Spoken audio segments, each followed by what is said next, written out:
तर बातमी आहे आता अजित पवारांची। विरोधकांनी टीका केली तरी वाईट वाटून घेऊ नका, आपल्याला काही भोकं पडत नाही असं वक्तव्य अजित पवारांनी केले। दादा नसतानाही पुण्यात धरणं वाहिली असं वक्तव्य राज ठाकरेंनी काही दिवसांपूर्वी केलं होतं। तर आलेला कार्य करण्याचं कारण नसल्याचं अजित पवार म्हणाले। समजा मुख्यमंत्री उपमुख्यमंत्री दोन आहेत, एक तर पुण्याचेच आहेत, बरोबर ना? म्हणजे ते नसताना पण धरण वाहलंय,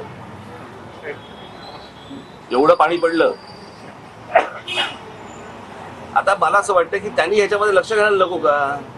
विरोधी पक्षाच्या लोकांनी, कार्यकर्त्यांनी, कुणी पण मान्यवरांनी काही वेगळ्या पद्धतीनं शब्दप्रयोग वापरला तर काही मनाला लावून घेऊ नका, आपल्या अंगाला काही भोकं पडत नाही। शेवटी ज्याचा त्याचा मान सन्मान ज्यांच्या त्यांच्या जवळ, आपण त्याच्यामध्ये आणखीन आरेला कार्य म्हणण्याचं कारण नाही।